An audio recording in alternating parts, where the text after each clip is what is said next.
Emin, thank you very, very much for joining us. Is this your first time in Tel Aviv? No, this is my second. I was here 4 years ago. At Hebrew University. I gave the Rabin lecture there, and I loved Tel Aviv then. And then the pandemic came in between. I was hoping to return more quickly to have more of the tasty Israeli desserts, but pandemic kept us away. But now I'm super glad to be here. Sure. First of all, you're originally from Turkey, and I just want to say that our thoughts and prayers, and also some of our forces and support are on their way to Istanbul, and I hope that everyone on your family is okay. Thank you. All right, let's start. You mentioned it yourself. For first time here, you're here with the Hebrew University, so you come from an academic background. When we did the first initial talk about this, I told you that actually, I don't think a lot of people know about this about me, but I actually started a PhD, and I quit after a month. And when I was really bummed, my dad said it's okay because academics are very important. They should be in the university and not interfere with all these people that need to work.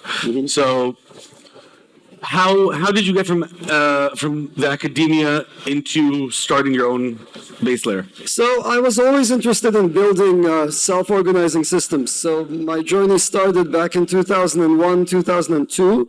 If you remember those days, everybody was doing file sharing.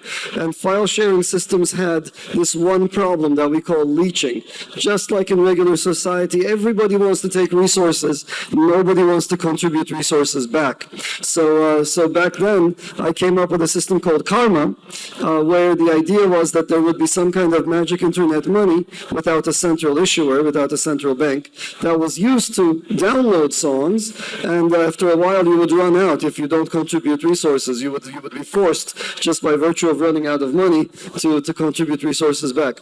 Karma had proof of work in it, but it didn't have proof of work consensus. It had proof of work minting. So it's very well cited among academics. It's one of my best cited papers, but I didn't have the vision that Satoshi had. Satoshi came afterwards, so Karma was 2002, published in 2003. Then Satoshi came by, invented something amazing, had a much broader vision. I worked with Professor Itai at the Technion to look at the claims that Satoshi made, to try to characterize Bitcoin security. We discovered the biggest known flaw in Bitcoin's mining, and something called selfish mining. I got a lot of death threats. People tried to prove us wrong, etc. And then they all came about, and then they said, no, these two guys know what they're talking about. The simulations all bear out exactly what they said. So that was sort of my entry. Then I worked on security of coins at rest. I worked on characterizing decentralization and so on and so forth, all the way until very recently, until the Avalanche Consensus Protocol, where I was like, okay, this is an amazing new discovery. It totally changes the game on how proof-of-stake systems can be built and how fast they can be. And with that, I left academia to start my company, which provides the software services for Avalanche. All right, very cool. So let's touch about Avalanche in a second. So every layer one, I guess, has its own specific claim to fame. What makes it unique or what makes it different? What do you think sets Avalanche and the subnet approach a bit different from other layers, specifically EVM layers, which you decided to go on that path? Sure. So there are maybe 2 or 3 things that set Avalanche apart. One is the consensus protocol I just alluded to. It is the fastest consensus protocol that is both decentralized and has the quickest time to finality. You submit a transaction, it becomes finalized on Avalanche far faster than any other protocol because of the way the consensus works. That's one that allows us to build systems where people interact with the blockchain as if they're on a web service. They don't even realize they're talking to a blockchain. The second thing that sets Avalanche apart is the architecture. It's not a single chain kind of a system. So if you think about Bitcoin, single asset, single chain. If you think about Ethereum, multiple assets, single chain. If you think about Avalanche with subnets, it's a very different kind of a system. dApps on Avalanche can have their own chains. They can have their own virtual machines. And so that allows us to build systems that are better suited for various different applications. And also it allows us to digitize assets in a compliant fashion. If you want a US-centric KYC AML subnet, you can create it on Avalanche. If you need one for the EU, you can create it. If you need an Israeli network that's specific to Israeli laws and Israeli compliance, you can build these specialized networks on top of Avalanche. It's a specializable kind of an umbrella for multiple chains underneath it. And Let me actually maybe setting these two things aside. So these are very geeky.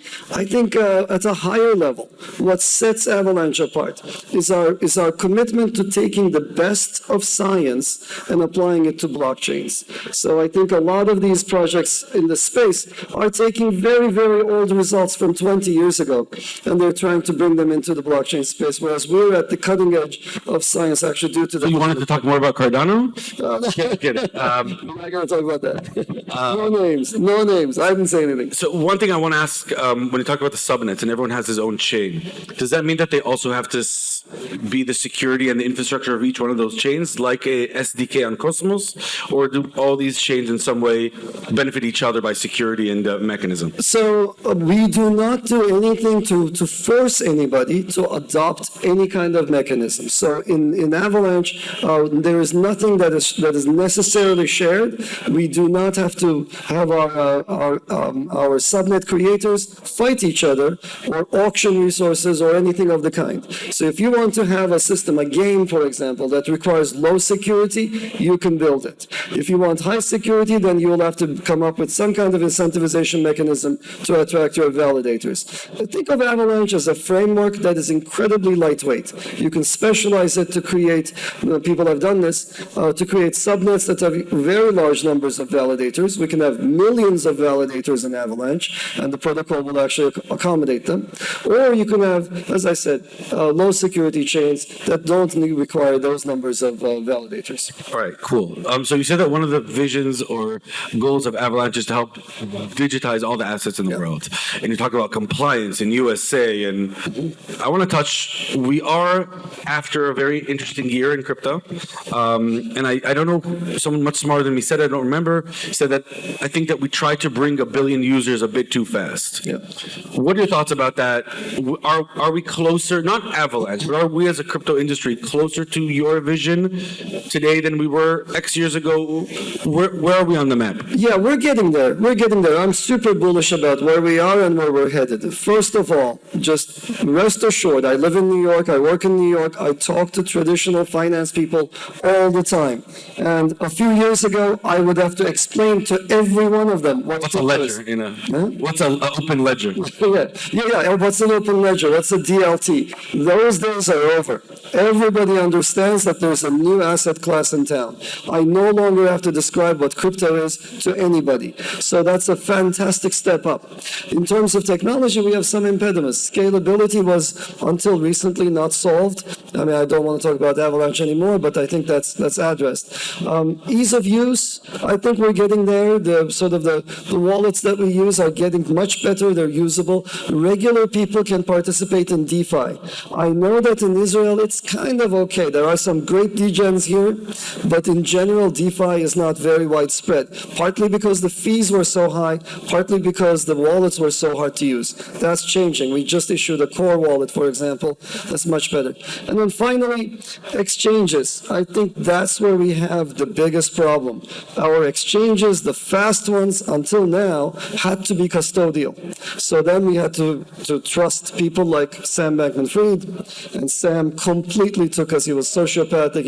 We also have Alex. He's an Israeli. It's Celsius. We have our respect as well in the industry. Don't worry. We took our fair share. So Alex is a different beast, but the lending systems are different. You don't need to go to Alex. You could go to DeFi. So Alex, I don't really have a problem with, but SBF and FTX, I have a big problem with. And it's high time to come up with solutions for exchanges that are trustworthy. And that's possible as well. We just created a new system called Enclave.markets, if you want to check it out. It's a non-custodial, what we call a fully encrypted exchange. It operates like a centralized exchange, but it uses various crypto techniques, various systems techniques to make sure that the custodian cannot misbehave. So even if Sam were to operate Enclave.markets, he would not be able to steal our coins. So I think we're making progress, but we're a little, we've got a few more years. What do you think, and again, no name specifically, what do you think about the trend of VC coins? Coming in, coming out, taking the Solana playbook, getting the big players. We saw a big issue also yesterday with A16Z voting on different mechanisms to deploy. I'm blanking out. It should deploy on BNB, Uniswap, or whatever. What are your thoughts about that? In academia, did you guys incorporate VC and their needs into your vision? We did not. We typically look at technical aspects of centralization. So, look, the VCs are not to blame. I will tell you who's to blame. It's us.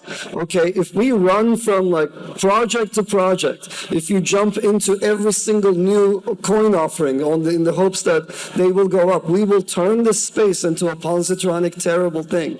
And that's, I think, the main reason behind it. I have a very simple test. So look at the team behind any project. Look at their staying power. The funny thing about the space is people get capitalized very, very early on, and then they disappear. There is no shortage of projects and people who came in, made grand promises, then disappeared. And my very simple test, I think, is I'll share it with you.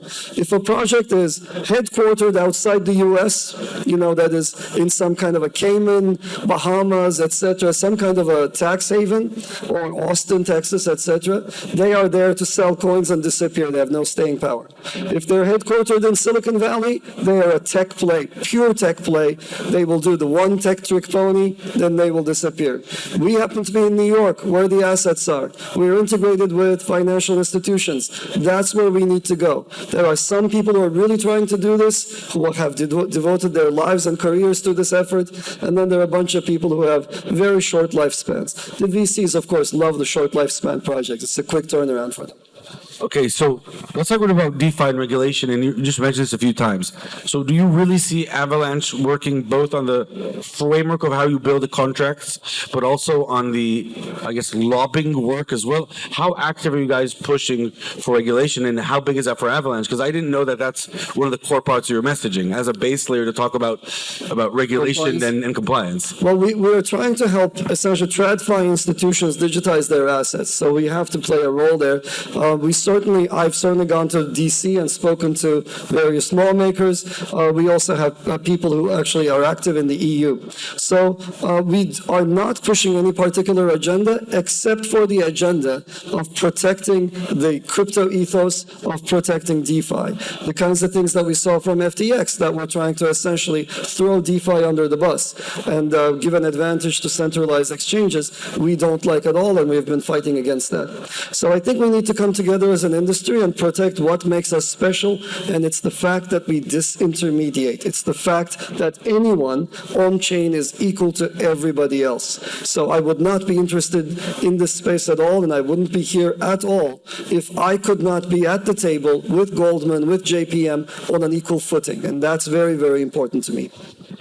What's the difference between what you hear with the major stakeholders in the boardrooms and then what they say on Twitter? How big is the discrepancy? There's a huge discrepancy in one thing, especially in a bear market. These people will say all sorts of positive things about the space, but then when it comes time to make a decision to put their money down, they lack conviction. And I was very surprised about various very prominent people in crypto who make a lot of noise every day. But when then you say, well, look, okay, then let's do this, that, and the other, and they're like, well, it's a bear market. I want to sort of stay out. So that shows to me, as a founder, I'm in it all day, every day. There is no such thing as, well, I want to sit out these days when the bull market is not happening. In fact, I happen to like bear markets more. It's much more fun to be building when everyone is more rational. Perfect. So you're great. Moving into everything I want to say. So it's called BuildingBlocks. I think we have a pretty good builder community here. I want some tips from you. So first of all, I'm sure that you're here and you go to a lot of events. People want to approach you, a lot of founders looking very early on. What is your thoughts about, I would say there's a kind of notion right now that base layers need projects, and projects can kind of take base layers and almost run like a RFP. Why should I choose you? There's grant farming. There's all these things. How do you, when you meet a team right now, know to differentiate that they're interested in Avalanche or they're shopping around to see who's going to help them the most, fastest, and show them? Right. So it's actually very easy for me, and I'll share with you why, we have a unique technical proposition. So when I see somebody energetic and they understand why Avalanche is different, it's supremely straightforward. You immediately understand, oh, they want to create a subnet because they want to isolate gas fees, they want to isolate load, they want to have their own rules, or what have you, whatever the reason might be. So that, the moment I see that, that's a very good spark, and we just vibe and go on from there. You are so right, though. There are many people who are shopping around and going to projects that throw the most money at them. Don't be one of those people. I've seen time and time again that projects that took millions of dollars, and I'm not going to name names, from various other... Very PC here. Very PC. But they took large amounts of money only to realize that the underlying system has big gaps, or it goes backwards multiple times. But the future is multi-chain, so they take the first grant and go multi-chain. Okay, so don't be that either. You got to show conviction to your technology and community. And in many ways, it's a community building game. So I suggest to entrepreneurs that you should stick to a small number of chains, maybe to a single one, and be exclusive and grow your community with that group. Because it's not going to be, if you're spread over umpteen different chains, it's going to be a very funny outcome for you. What do you think about the kind of race of new base layers to become anything ETH can do, I can kind of do very quickly? So not a lot of innovation. There's a new chain. Who's going to be the first Aave-like? Who's going to be the first Uniswap-like? Aren't we just reproducing the same frameworks into new chains? Exactly. If this is a game of, if it turns into an internally facing game, if it turns into a zero-sum game, we will lose. I'm not here to try to take away anything whatsoever from Ethereum. A lot of layer 2s are cannibalists. They end up carving out a chunk of Ethereum. If a founder is Someone told me recently that layer 2s have become a marketing ploy, but it's not a real layer 2. Exactly. Many of them are centralized. They're not even true layer 2s. They act like they're layer 2s, but deep down there's a centralized sequencer. There are no fraud proofs, etc. So if somebody is not actively working to grow the space, it's a big red flag for me. All right. Let's talk a bit about Israel. We're here. We love talking about ourselves and hearing people congratulate us. No, you don't. No, you don't. No way. No. I think people here are more comfortable with criticism than praise. That's for sure. That's for sure. So openly, with that in mind, what reputation do you think is there of Israel? And by the way, you can also say there isn't, which is like we think that everyone has an opinion about us. Maybe they don't, but like I think again, I speak my own opinion.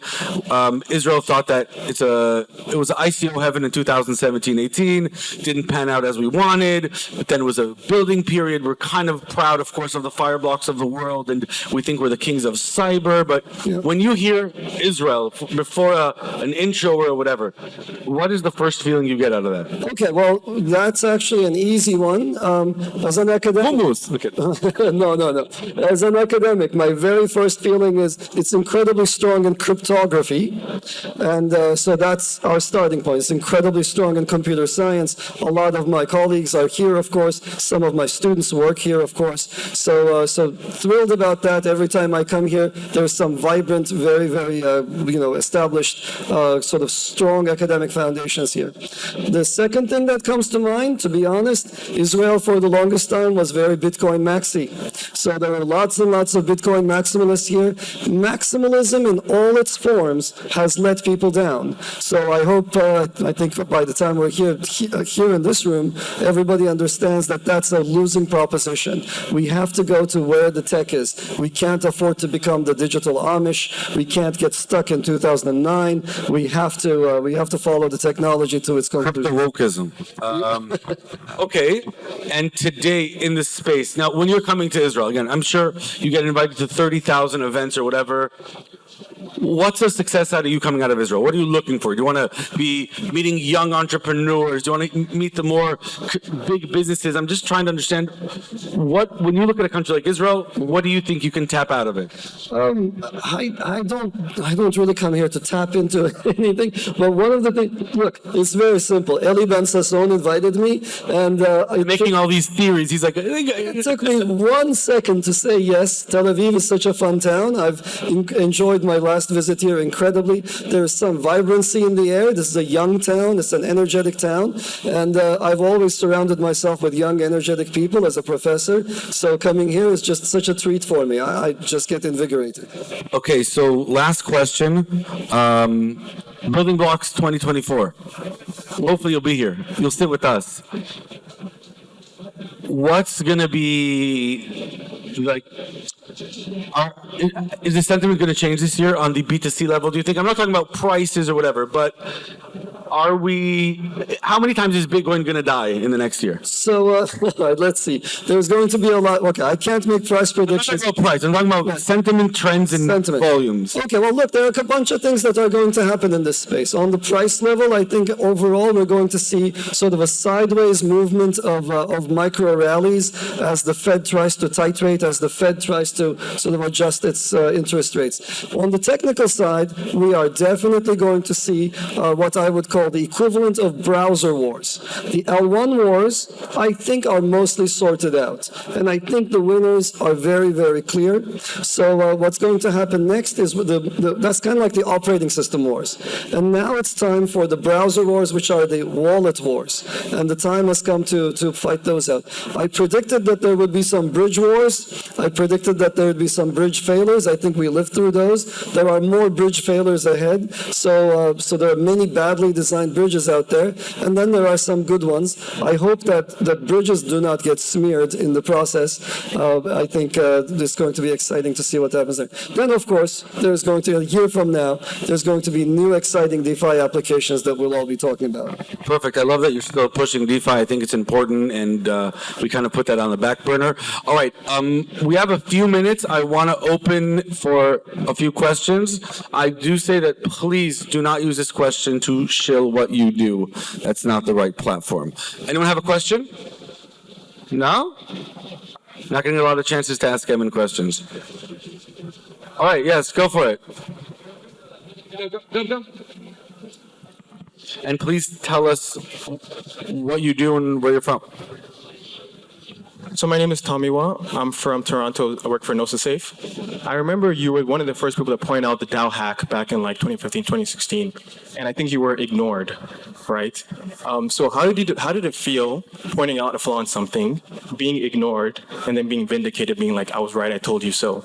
And then like, what are your like key takeaways from that experience? That's very common. So for those of you who don't know, right before the DAO hack, I wrote a paper with Vlad Zamfir and Dino Mark called A Call for a Moratorium on the DAO.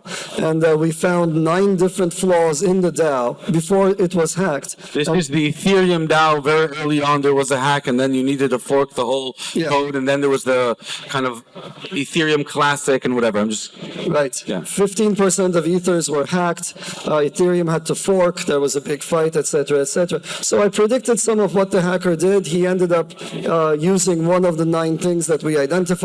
He also found another. We gave him a blueprint. We gave him, we kind of did actually. I was accused of being the DAO hacker in the process as well. It's very common for people, for academics to be ignored. So I didn't take it personally at all. I think everybody who understood the technology was like, okay, yeah, that he was prescient.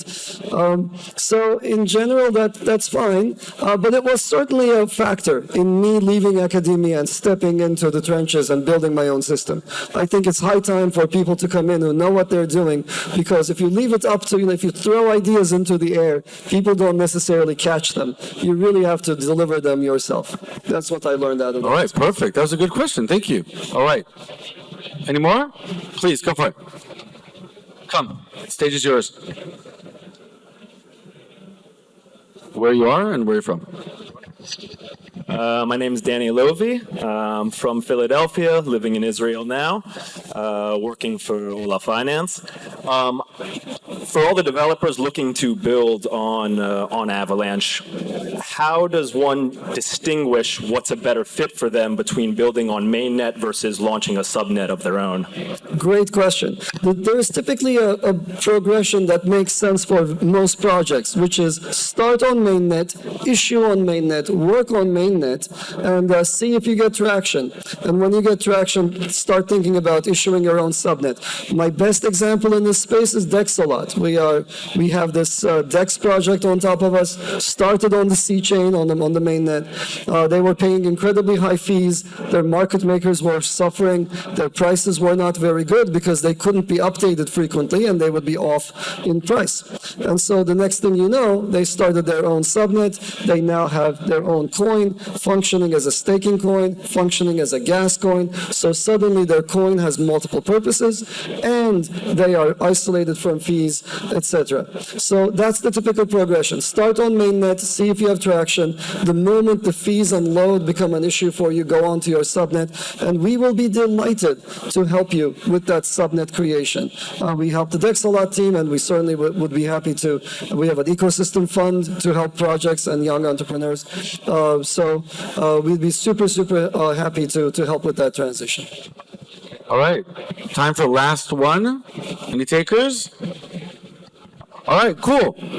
Emin, thank you so much for coming for Israel. Thank you for... Wait, Ty, I have a question. Emin, don't go anywhere. It's not every day that we have you. Okay, so I work at Fireblocks, and we... How would we know? I know, no one knows, right? No one knows. And we do... I would take this shirt off, but it's another Fireblocks t-shirt. Okay, and we built, along with Aave, the Aave Arc, which is basically...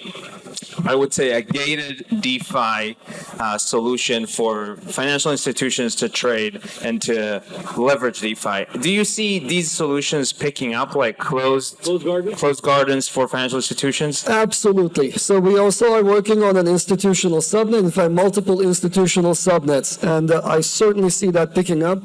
The interest from traditional finance institutions in blockchain is immense, but they need, at least in the US, they need to make sure that none of the counterparties are, for example, North Korean. And so for that, you need a walled garden. And we are also working on with Itai on an institutional subnet. There are also other efforts as well on top of Avalanche subnets. This is coming, whether we like it or not. Just to explain to the audience, it's also what looks like a lot of the banks in Israel are looking at. It means that you might be able, through your own personal bank, to buy Bitcoin with them. You will be able, if you want to maybe take the Bitcoin off the platform. You will not be able to import any crypto from outside, and then they would be able to then say that they can help you OTC and sell that crypto because it was never left their gardens and they know its origin or whatever. So you can have the asset, but you can't have the flexibility in the DEX part of it. And last question, are you getting, how would I phrase this in a nice way? Are you getting shit from crypto people about, I know it's a nice way, right? Are you getting shit from crypto people for offering these type of walled garden solutions? That's not crypto, that's not blockchain, this is not how we overtake the government? Sometimes. So there are extreme elements in any movement that believe that any cooperation with existing people is some kind of a selling out.